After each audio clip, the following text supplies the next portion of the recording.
Good morning, everyone. Welcome to our seminar for Thursday, February 24th, Understanding Creative Economy with Akima Brown.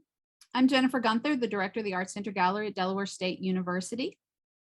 Please be aware that we are recording this event and it will be available at a later time on the Art Center Gallery's website, artgallery.desu.edu. I'll post it in the chat, so don't worry. I would like to also point out my background. Can you see my background? I don't know if you can. For this Zoom meeting, which is an image of the current exhibition in the Art Center Gallery, which is the Delaware State Employee Art Exhibition that we do in partnership with Delaware Division of the Arts and the National Arts Program. And I'm very excited to be able to have Akima sharing with us today. Akima defines their roles as mother, caregiver, entrepreneur, founder, author, filmmaker, and activist. She is the founder of Real Families for Change, a nonprofit advocacy agency committed to eradicating systemic barriers to workplace justice for film, TV professionals, and the CEO of BTG Multimedia Group, a for-profit social enterprise that aims to create better pathways for entry and advancement to traditionally excluded populations within the film TV industry. Akima's work centers around building the structures that not only allow for diverse stories to be told, but to diversify who gets to tell them.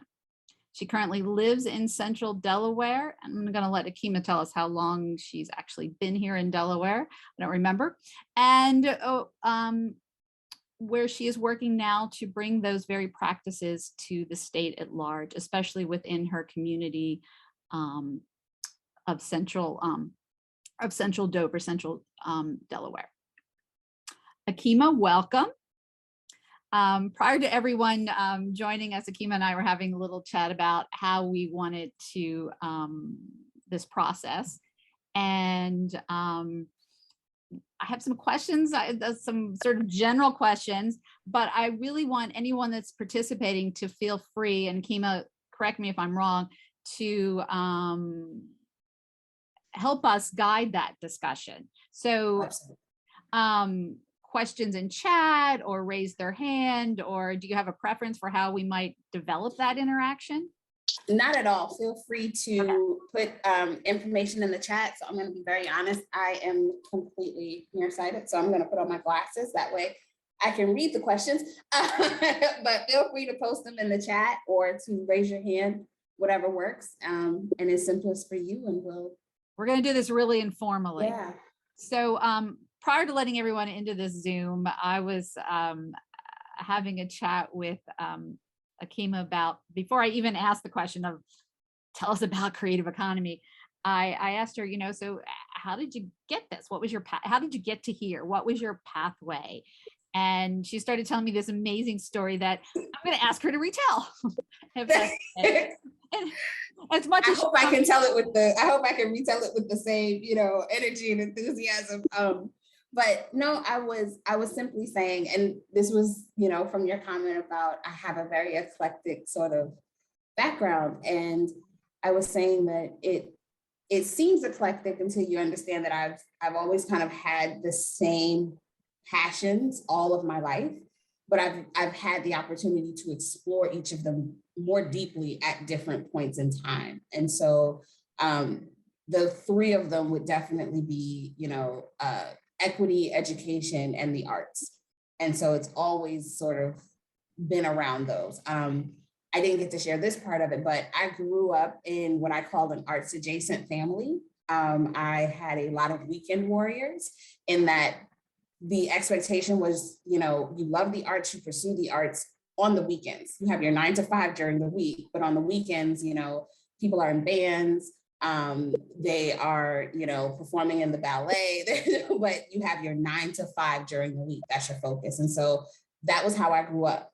I grew up surrounded by the arts. We would have family gatherings. Somebody's playing the trumpet, someone else is on the drum, someone's singing on the mic, that was a thing. And what I was always told was that education was the key to having a great life. And so that was always important for me. But then, growing up in not quite working class. We were just above working class. And so there was still very much this connection to civil rights and equity and things of that nature. So it was just always, those things were always embedded in me. And then as I was growing up, and I think this is the part you were referring to, I just kind of felt a stirring that there was an expressiveness that I could bring together with all of it in the arts. And so when I graduated from high school, I graduated a little early. I skipped a grade and a half. And so I graduated from college, from high school early, went to college early, and decided I had, my family sat down with me when I did my application. So I did do the traditional, political science and all that stuff. And when I got there, I was like, I'm free. I'm gonna go pursue the arts. But didn't get to, because my change of record went back home because I was a minor. And my family was very clear, that's the weekend thing. That's the hobby thing, the extracurricular thing. The arts are not the thing. The arts are not what you pursue. That's not how you make a living. You go and you work. And so that's what I did. I pursued educational policy for a while. And I was always an avid proponent of arts advocacy. And I would often be told, like, you're not actually in the arts area. Like, that's not like but I always had to find a way to infuse that in. And so it wasn't until, and I did that from 18 to when I had my son. And I say because I don't say when, but no, I did that until about 18, until about 30. And when I had my son, when I realized I was going to have my son, I decided in that moment that I wanted to do what I knew I was going to love, because I wanted him to see that. Ooh, I wanted him to see. Good.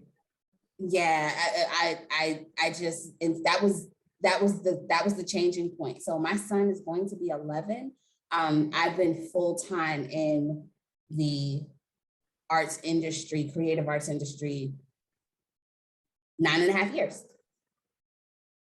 Wow. So yeah, it was like, that was my moment. I said, I want to do this full-time. I want to do the thing I know I'm going to love, because I want him to see what it looks like when you don't just do the thing that makes you happy on the weekends. You do the thing that fills your soul all the time. And so that's how I ended up here, partially because being a parent in the film industry is not easy. And there aren't a lot of supports in our industry for families. And so going right back to my, my equity and advocacy days, we need to create a pipeline. So there's always been these three main core things with me that have just kind of followed me all the way throughout. But over time, I've been able to sort of dig in different points. And so now I think I'm at a space where all of them sort of come together. And I get to use all of them every day, which is awesome. So yeah, that's how I got here.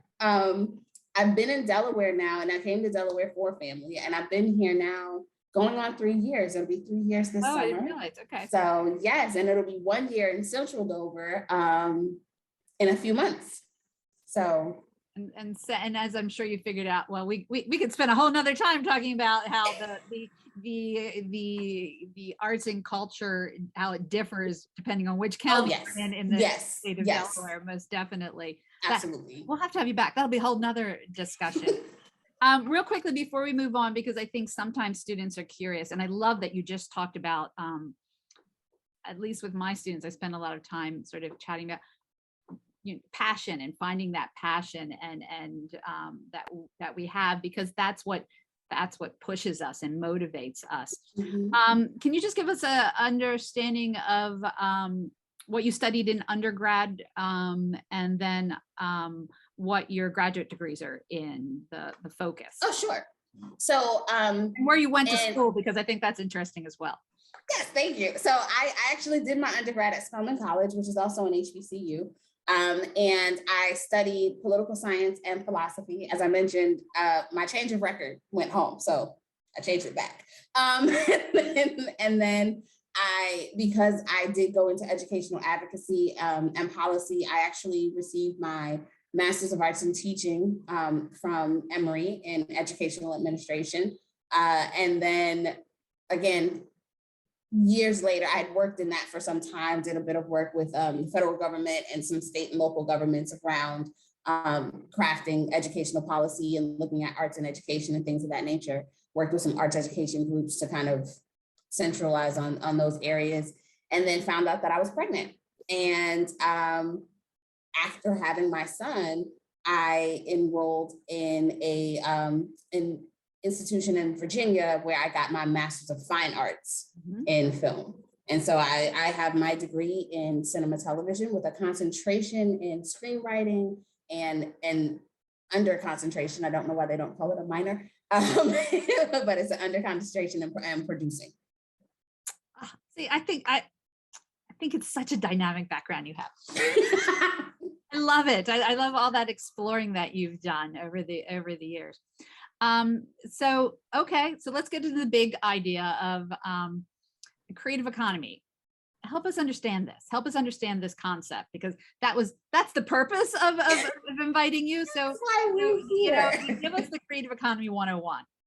Sure. So creative economy is essentially an area of industry that looks at fashion, music, live entertainment, film, television production, software design, gaming, tactile, things of that nature. And so this sector is actually responsible for the majority of international export. So in America, not quite so much, but so America's not playing quite on the same scale, but when you look at other countries like Canada, India, and China, that's like the creative industries are their main export, whether it be in film or fashion and things of this nature. Okay. So yes, and so globally, the creative industries are one of the most robust sectors, and it's actually one of the fastest recovering after the pandemic, or during the pandemic even, because it has been proven to be recession proof.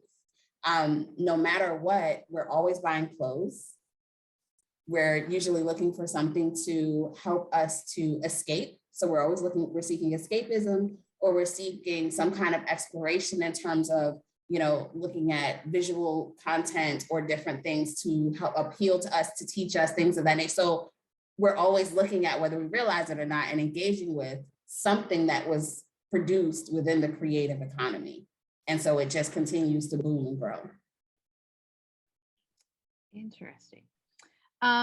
So that's sort of the history of the creative economy in a nutshell. Can you talk about what you're doing here in Delaware because I think you figured out when you moved here, we don't have an understanding. I'm pretty sure you figured that out. Yes. What you mean? So I always tell everyone, before I move anywhere, I'm always looking for my community. So that's always the first thing I look for. I look for my alumni associations. I look for, MOCA moms. I look for my sorors. I am a member of Zeta Phi Beta Sorority Incorporated. So I look for those communities. I also look for my production communities. I look for my film producers, is there a state commission? Is there a production alliance? Are there, small groups? What exists? So I immediately did that. I start looking for my communities, and I shouldn't say I don't find. I find that there's a film commission here in Delaware. Oh, there is. See, I didn't know that. That's good. Yes, okay. There is a film commission. It is not funded and it is not functional. And so my question was, then how do you make films? Because, I'm coming to a new place. I'm looking for work. I'm looking to work. That's my goal. So can we piggyback? By you say your production community, you mean film production community? Film production community, yes. And when I say film production community, I should broaden that to film and television production relies on the greater creative economy, because we need wardrobe, we need hair and makeup, we need, so we we also rely on construction because we need people to do our set design and our building and things of these natures. And so there's a lot, or, you know, we have people who do live event scouting or venue scouting because we're looking for locations. So when I say that community, I'm looking for all of it, even though it pertains to me getting to make film, I am looking for all of it. I'm looking for people who are kind of tapped in and can tell me where I might be able to go. And unfortunately, that did not exist. There was not, the commission itself did not serve as a central hub for me to then be able to say, okay, I started with the commission and now I can go out and find other filmmakers. I know where shoots are happening. I can show up to, you know, a set. Many other states will have something that will allow them to know what's being filmed and what vicinity. So not necessarily the location because there are safety issues there, but you'll know at least the vicinity of where it is. And then you'll see the yellow markers as you're driving around and you can go, let me see what I might be able to do or who I might know. That didn't exist here. That wasn't a thing. And so my next question was, well, because my background in education was primarily in research, because that was the big thing that I had to do for, you know, policy development. It was, okay, let me do this research. Let me look at legislatively, where does this fall? Who does it sit with? Did all that background work, found out where it was, and nobody knew what I was talking about. And I went, oh no, wait, how do you not know that this is here? So I went to the Division of the Arts, and I'm very grateful. Paul Regraff, who has since retired, connected me to Roxanne Stanolis. I always say her last name wrong. You got Please it. forgive me, Roxanne, if you're watching this. And she connected me to the filmmakers throughout the state who had applied in the past for artist opportunities. And so I was able to talk to each of these individuals one-on-one. And as I did so, none of them knew each other. And I went, you're all saying the same thing. We need to have a central hub. We should be able to find each other. How do you not know these other people exist? And so my request was, can I just have something where all of them can come together? Like, you don't have to give everyone each other's information, but if you'll bring them to the point, then I can invite them to like a central hub, just something we can do to talk to one another, but also figure out what our next steps should be so that this is not the case. And we did that last June, and we had come together under the Friends of Delaware, which has since expanded to become the Delaware Collective for Creative Economy. And we have been working with state and local legislators and elected officials to create an actual creative economy package, some kind of an infrastructure here that will allow for us to be able to say, hey, we make things here and, you know, bring other people here, but also, and I think this is really where my heart lies, we have a bunch of really great emerging talents. For instance, many people who are on this call may likely graduate with a degree in the creative arts, but then there's not an opportunity here. So literally now it's a brain drain of, we have prepared you, giving you all this awesome, you know, experience in terms of your learning, but there's no professional opportunity. So thank you, bye-bye.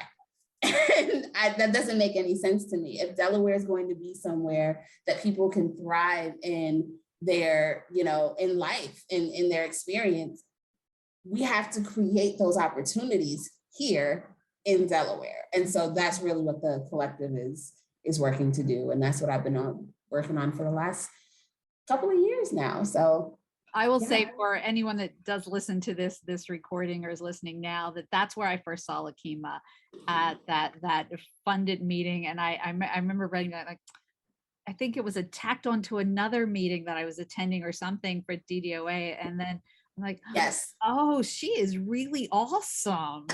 And then I hunted her down. Thank you. And I appreciate that you did. Our meeting was actually tacked onto the Artist Opportunity Grant meeting. That's what. And so, yes. And so a lot of people came and attended for the Opportunity Grant, And then, the floor was open to me, and I started to see a couple people click off, and I was like, please, please, please let them stay. Please, please, please let them stay. I was one And who stayed. yes, you were one who stayed, and a number of people stayed, and then a couple of folks popped back on. I don't know if they had friends on who said, hey, no, you hopped off too early, but come back. So I was grateful for that. And so now we have about a good 60 people who participate in the collective. We have about a good somewhere between 8 and 10 who kind of stay really involved and kind of do like our graphics and help with the website and our social media, things like that. But the goal really is for us to get the Film Commission funded. And I'm glad to say that as of last month, the Joint Legislative Sunset and Oversight Committee has actually, they did look at the Film Commission. It was one of the, and I laughed. I was like, oh yeah, it was one of the boards and commissions that was on their list already.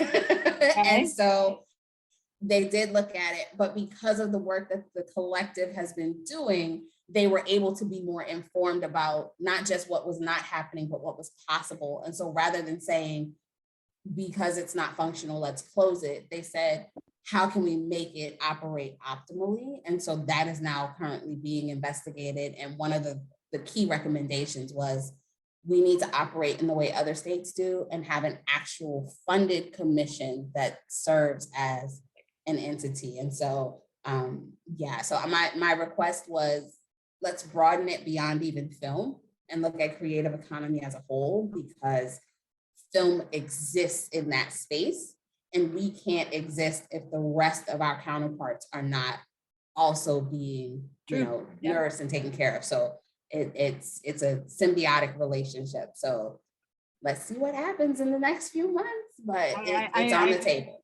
Was that, and now I'm being nosy because I'm just curious, and I don't know if you can share this. Was any of that work with the Joint Finance part of the Arts and Culture Caucus? Did they with that? So they have not, but there are things that I won't say only because I don't know how much I can say. But I do know that now we do have members of the Arts and Culture Caucus on the Joint Finance Committee to help with looking at what might be possible when talking about funding a creative economy and creative economy initiatives and things of that nature. And so just a tidbit for folks, there is a markup period in the General Assembly, where after they have reviewed everything as is and looked at all of the, the proposals on the table, they can say, okay, while this was what was proposed, we choose to add more to it, or we need to take away from it. And so during that period, my hope is that we'll find that, whether it's a division of the arts, small business, something unto itself, I'm not sure, but that commission will find its way into the markup pile. That's our hope. I can't even say that's a hope. That's what we're pushing. I think everyone in the arts that deals at that level hopes for that as well. Which it really ties into the next thing I'm hoping that you'll share with us. And I do also hope that at some point, if any student or anyone that's part of the DSU community wants to become more involved with the Delaware collective, that as part of this recording, I can make sure that information is available to them if they want to join the collective or be more involved, or just, I'd like to be able to establish that connection too. So I'll make sure that gets we'll either put it in the chat or we'll get it in the recording typed in at another point, or posted on our website. So those of you who are more interested can definitely access that. So that all leads into basically what you did when you came to Delaware is you started conversations. You started trying to figure out, you did your research. And that ties in to something that I chat about, at least with my students, the artist as advocate. Oh, yes. Artist and the responsibility of that within as a creative. Can you talk a little bit about that? Yes. So Nina Simone is probably one of my favorite artists of all time. And she was very, very involved in the, I guess what you would call post-civil rights movement, sort of in the late 60s and 70s, and with her music. And one of the things that she often said was that we can't call ourselves artists if we are not also activists. She said it is the responsibility of the artist to put a magnifying glass on our society, on our culture, and find the gaps, but then speak to how they can potentially be filled. I have held that all of my life. Like that. Write that down. After this is all done, I'm going to be asking you to so I can write that down. Yes, I'm always happy to share that clip, because she said, we can't call ourselves artists if we don't recognize that space. And so that's just what I've always looked at is, if I am saying I am an artist, part of my responsibility, because we as artists already live on the scope of imagination. We already live on the precipice of possibility. And so I believe that it is up to us to say, okay, so let's look at this and see what's possible. What can be created, right? Because that's literally what the art is. What can be created from this? Yes, this is what it is, but is this how it should be? Is this the best that it could be? What could potentially make it better?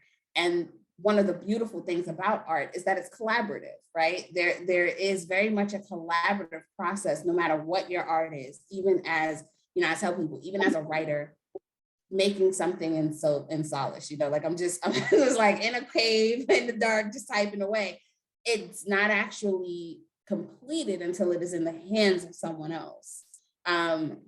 It's a collaborative process. And so taking those same principles and those same practices and applying them to creating the spaces where our art gets made, creating places in community, creating places in society where our art can actually live. I think that is part of our responsibility as artists, and not just for our art, but our art thrives in a thriving society. So it isn't just about art community, but if society as a whole is thriving, if we as a society are equitable and fair and communal, then our art is going to thrive in that space. And so again, when we talk about creating those spaces, it's not just for our art, but it's also because our art thrives in society. We also have to look at how we do that in society as well. And understanding that whole connection. You said before we started recording, oh, look, I made this. And okay.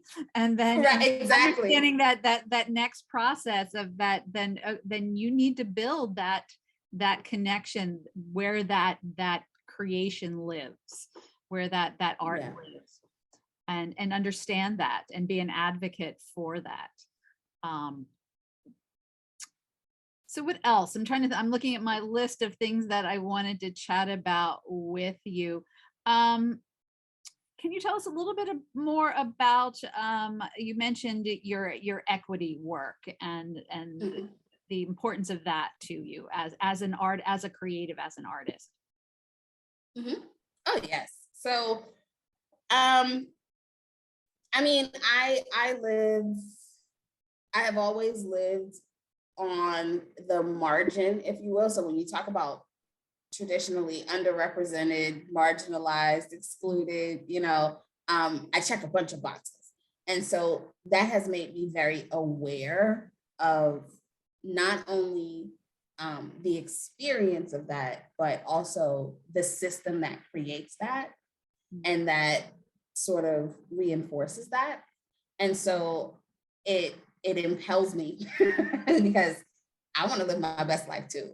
So it impels me to want to create something that is going to ensure fairness and equity, a diversification of voice, a diversification of thought. And that comes from diversification of culture, of race, of gender, of experience, of ability. I do a lot of work in the film industry around hiring differently abled cast and crew, because it's, you know, it's one thing to say, oh, we want to, and I you mentioned this in my my intro, but it's one thing to say we want to depict a certain kind of people on screen. It is something else to say that we actually have a system that allows for those same groups of people to actually be able to portray those stories themselves. And so, for instance, there was a great movie, now that I want to remember the name of it, I cannot. Holly Robinson Peete, she did a Christmas movie. I cannot for the life of me think of it now. It was on Hallmark and I was so proud. But it was following her experience as a single mom, which of course this really got me, as the single mom of a young autistic boy. Mm-hmm. And he was about to age out of his traditional programming. And so he needed to begin to learn life skills. And there was a program around this. The actor is actually on the spectrum.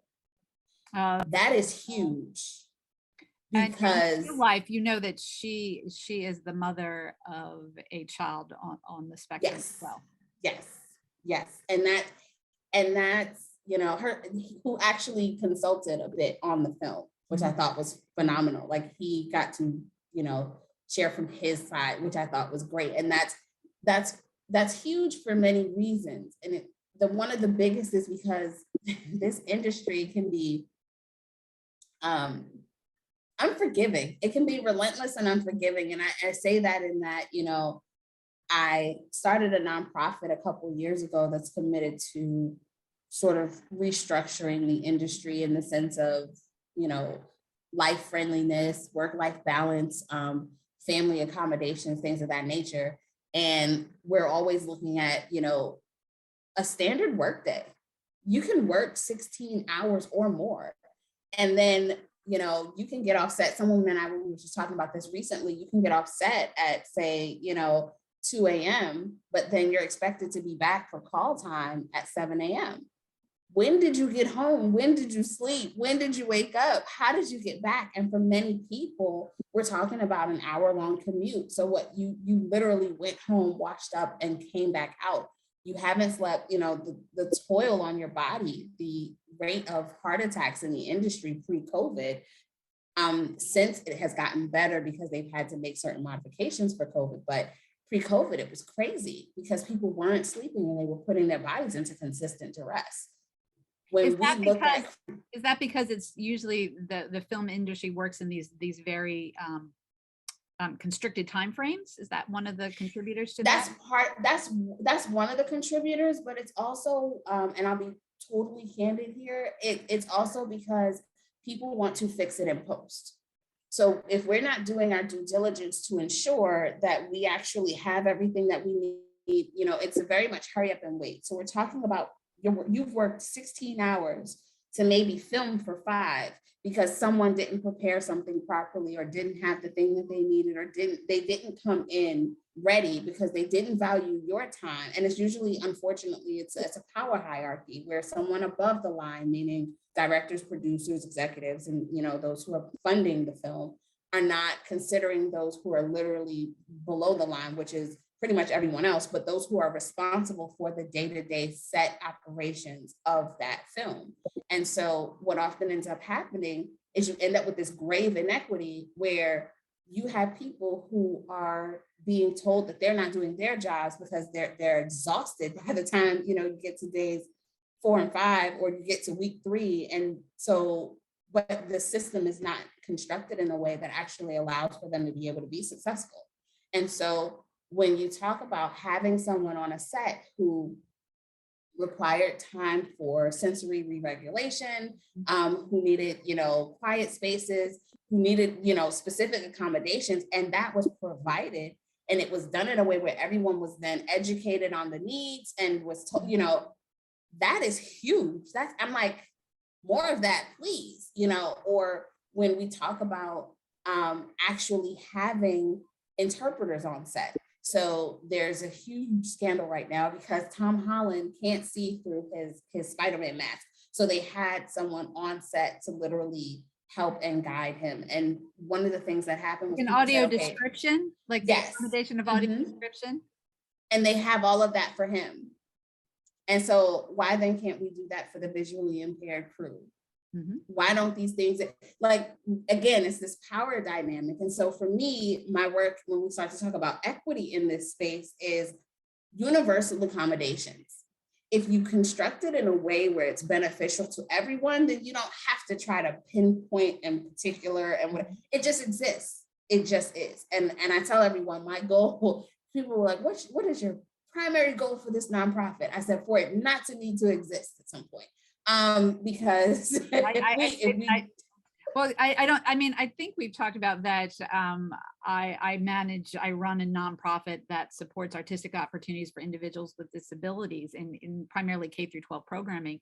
And I'm always saying that, okay, so you don't need our services anymore if you hire a full-time art therapist or art educator, but that is my goal. Right. Ultimately, that is my goal, is for you not to need exactly our services. exactly that. That's success. Exactly that. I mean, we lose work, but ultimately that's the mission. That's the success. Exactly. But the thing about it is we lose the work in the championing space, but then we open up so many doors of opportunity in the creative space.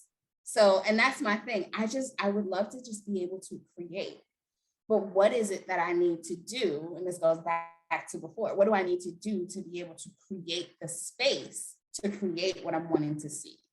And, so when I'm working in equity, that really is it. What our organization is really championing right now, and it's a big push, and more people are beginning to realize it.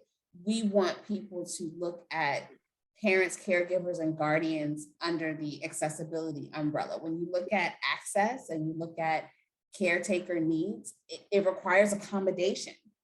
Mm-hmm. And all too often, we don't think of time accommodation as a traditional accommodation, which is another reason why people who have invisible disabilities often struggle in our industry, because it usually is some accommodation of time.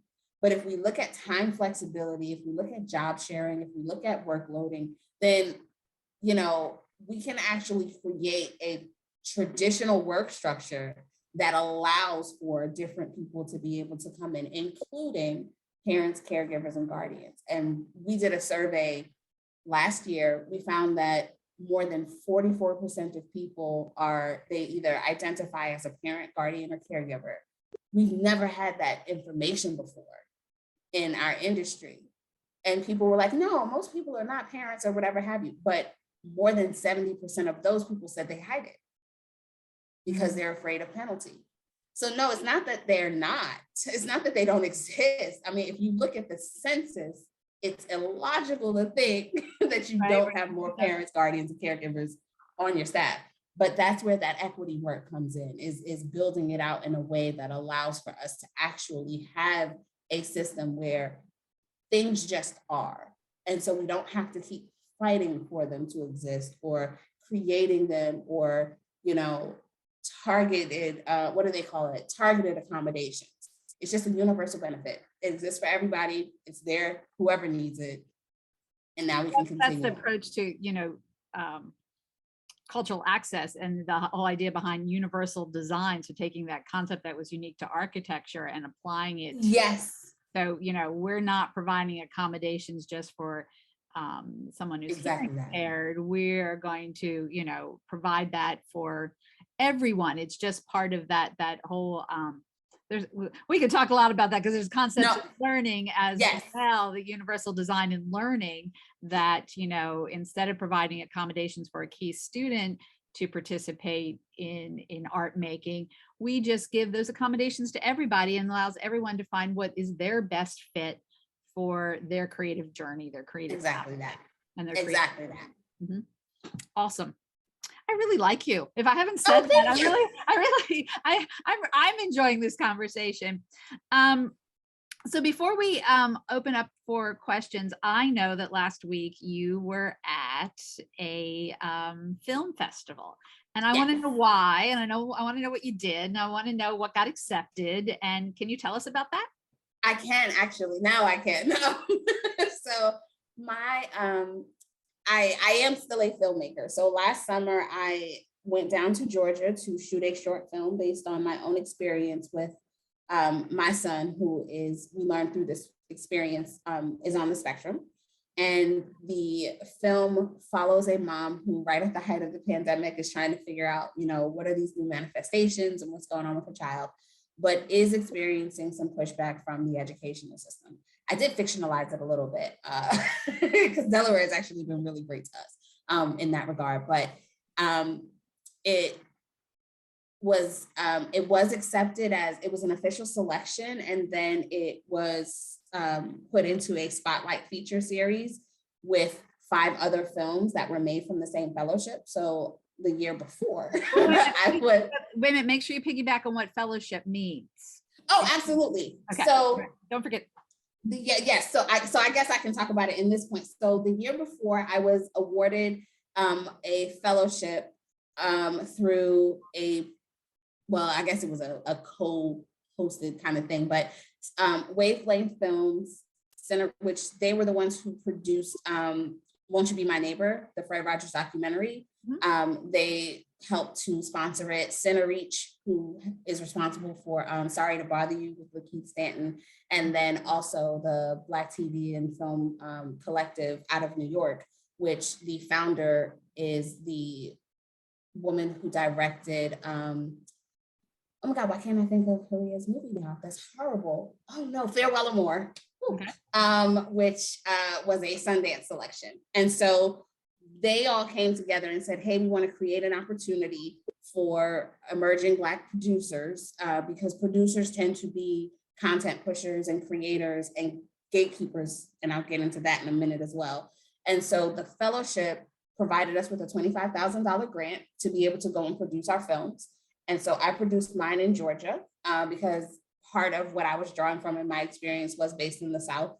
And so I went and did the film. And that fellowship basically allowed, it was multifaceted. So every fellowship is a bit different, but it did provide us with funding. It also provided us with key industry connections, mentorship, as well as general education around producing content and things of that nature. So typically, a fellowship will support you in the advancement of your career in some way. It will provide you a connection to some sort of an entity that is responsible for trying to, emerge a particular area or acknowledge you, or for, your already exemplary, commitment to an area of industry. And so I did go to Georgia, shot the film, made it, and I was selected to be in this film festival. So I did submit to several festivals. Mm-hmm. Some festivals also reached out to us because the beautiful thing about this particular fellowship, we were in the trades. So we got to be in like Variety and Deadline and things. So people knew about us and found out about us. And so they reached out and asked, would it be possible to, showcase the films? And so when they saw our individual films, they decided to create a block, and that festival went on as a block. And so I actually got to speak on some panels. I was able to meet with, we were given industry meetings. So I got to meet with some really incredible people. And I mentioned that we're doing this work in Delaware. And I was told when we get it all in place, give people a call. So I'm really excited about that. I won't say who or what companies, but good enough that yes, please. And so it was a week-long festival, and we did this over the course of, most of it was virtual. Some of the fellows who are in LA actually were able to go on site, but they decided at the last minute they wanted to have it in person. So what they could do virtually, they kept virtual. And I sat on several virtual panels and talked about my film and got to network and meet other filmmakers and talk to folks in the industry and get an idea of what else is happening and what some of the emerging trends are, what people are looking for in the future. So that was very good information to have, especially as we try to say, hey, how do we make Delaware competitive? Oh, the industry's looking for this. Good to know. So yeah, it was a great experience, a great opportunity, and I definitely recommend, even if people are not creating content, there are still aspects of the festivals that people can simply participate in, simply to, you know, attend and network, definitely recommend that. Definitely recommend that. Well, that goes back to your whole idea of understanding how to build that space, that environment, that community, for your practice, for your creative practice. Yes, yes. And to learn from that, have that reciprocal collaboration. No, absolutely. I got a bunch of, you know, emails and phone numbers and talked to a few folks. Some people said, hey, you know, I'm looking for a producer for a particular opportunity. I actually did get a phone call last Friday. Someone said, hey, I have a script. I want to make it. Talk to me about what I need to do. So it's definitely a worthwhile experience if you participate. And to seek those opportunities, to seek those absolutely. fellowships, and if at first you don't succeed, which happens often, you keep going. Oh yes. And my favorite thing to tell people is research. I believe, and I think one of the reasons why we were able to have some dedicated success, because people go, well, you know, you got the fellowship, then you got the festivals, and then you got like these, it just seems like no one is saying no. And I said, it's not that no one is saying no. People say no all the time, please believe me. But it's that I try to be very specific and particular about where I apply so that I know that it's going to be a fit. Gotcha. Is this something that's going to help me in terms of the trajectory of my career? So what perked my ears up about the producing fellowship was that they mentioned gatekeeping, and that is a big deal for me. Industry gatekeepers are the folks who say, yes, I think this film is worthwhile, or now let's put this in the pile. That's literally their entire job. And so when you talk about gatekeepers who may not necessarily have an eye toward equity or toward diverse content or toward these different things, being able to be in a space that would allow for that or that would position you for that, I'm like, that's my goal. And then my goal is to bring other people into that space with me. So to find a fellowship that was thinking on that level, it was something that was easy for me to speak to because I was already aligned with their goal and vision for where they were, you know. So I do think definitely doing that. And then also look for those that are, because it's not something I'm doing right now. Like I'm not curating other people's content. I'm not buying people's scripts. I'm writing my own stuff. I'm producing my own stuff. But that is my goal. So I think as we look at what is aligning, not just aligning with where you are now, but also make sure that it's aligning with where you're trying to go, and don't be afraid to consider where you'd like to go next. Mm-hmm. Yeah. So before we asked if anyone has any questions, I like takeaways. I like advice. I like that idea. So if you had one recommendation or takeaway from our chat today that you would, if you got nothing out of anything I chatted about, and if you're speaking directly to a young creative who's getting ready to graduate May 2022, one tidbit of advice or something to consider or a homework, or what would that be? I know that's a big question. No, you know what? Now that I think about that, like when you phrase the question in that way, it brings me to my point on community and Issa Rae's point on network laterally. And so if you could take away one thing from this, it would be create your community, create your what I like to call my tiny tribes. I believe in having those sets of people that I can work with and those groups that I can connect with to be able to build collectively so that we can grow together.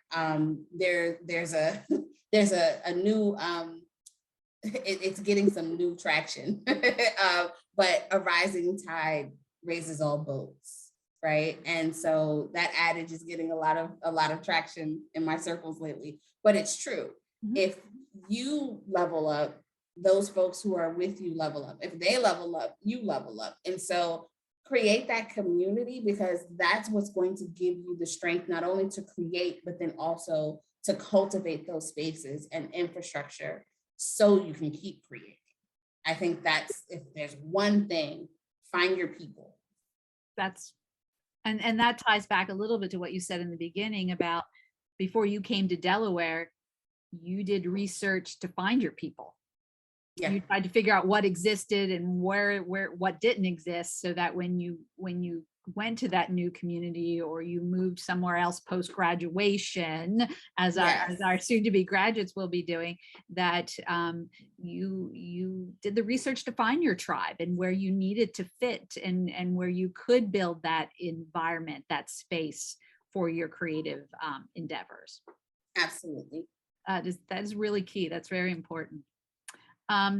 So anyone have any questions or comments or anything they want to reach out to Akima about? I'm sure we can get her back though as well. Can you read that, Akima? Are you getting access to chat, or is it just me? Yes. What are the requirements for the Creative Consortium membership that was recently? Creative Consortium? What? I don't know. I think it's Creative Collective, the Delaware Creative Collective. Oh, yes. So I think, correct me if I'm wrong. If you're talking about, are you referring to the collective for creative economy, the one that I just wanting to be a part of it and signing up for the email list? Like we have a listserv, and you can communicate with individuals on that listserv and interact with them, and that's literally it. There's no fee. There's none of that stuff. Mainly because I know several students who are budding filmmakers, or they know how to use a camera. I'll just say, that's stage one, but, and those who write, or those who are creative artistically, painting in crayon or chalk, whatever they do, but having a place for them to nurture that talent into something, like you said, they're passionate about for their everyday job and not just their weekend passion. Yes. No, I will make sure that you get that information. Our listserv, let me see if I'm able to pull it up. Put it in the chat. Yep.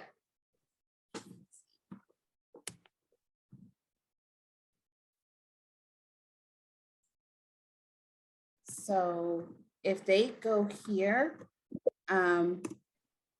it will ask them to sign up, and just literally they sign up, we send out emails, we have a meeting on the third Saturday of every month. And it basically is just us coming together with updates, questions, inquiries, ideas. If they have, you have no idea how much I would love for students to be participating in this, because as I was saying earlier, I'm a little removed from that space, but I would love to hear from them about what does Delaware look like when it is a space they want to settle down after graduation. What Delaware is that? And I don't know. And so I would love to be hearing from them, because then their input and their voices can go to this conversation of not just making Delaware a place where things get made, or where it's, an arts and culture hub, but also a great place to raise a family, a great place to live your life. What does that look like for someone who's not? That all ties into the whole idea of creative placemaking and creative districts, which from the conversations we've had previously, that I think Central Delaware is so ready for creative placement. Oh yes. And so I would love to have them contribute to the conversation around that and what it looks like from their perspective, because it is something that is important to me, but because I can't speak to it personally, I don't want to try to presume and overstep and be loud and wrong. So I would love for them to participate in that conversation. Absolutely. I think it would be also useful for students to sort of be able to network, and because they might not have a sense of what they do need. Oh, absolutely. What they're looking for, and that could help with that process as well. We've had a number of, so there are projects that unfortunately they are happening outside of Delaware, but they are happening. And we've had a number of people hire from inside that collective. So, you know, because we found out, oh, there are sound mixers here in Delaware. There are cinematographers here in Delaware. Oh, this guy does boom. Oh, so-and-so does scrubbing. Oh, this one does this. Oh, you're an editor. Oh, you do visual effects. And it's like, there's all this talent here that no one knew was here.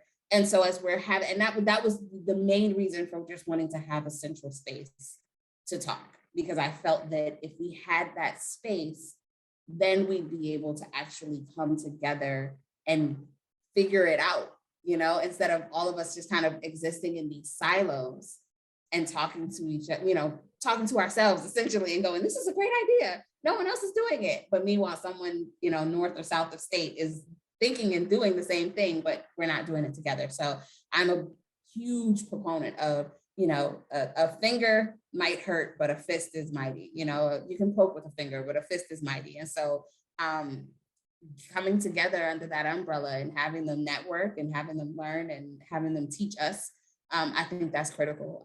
I would love, you have no idea. Please send them the information. And I'm also going to give yes, you. I'm going to make sure. We actually also, besides visual art degrees, we have a music industry degree program that I think would be probably very interested in Oh, that would be wonderful. knowing more about the Delaware. And that's, no, absolutely. And that's my email address. Please feel free to, you know, have students contact me and reach out and see what's possible, because I think we're at that place. We're definitely at that place. Awesome. Anybody else? Any thoughts, comments? Because we're at 11:59. Perfect timing and everything. You have been amazing. Thank you so much for coming and chatting and sharing. And I'm gonna have to figure out another time to have you come back and chat some more. You I would and I love that. have a meeting and figure out what the next installment of the Akima Brown series will be. Sounds like a plan. I'm happy to come back and I look forward to it. Thank you all for having me here today. I love this. It's a great opportunity. Thank you. Thank you, everyone. Have a lovely day. And please know that we did record this and we will be sharing it on the Art Center Gallery's website.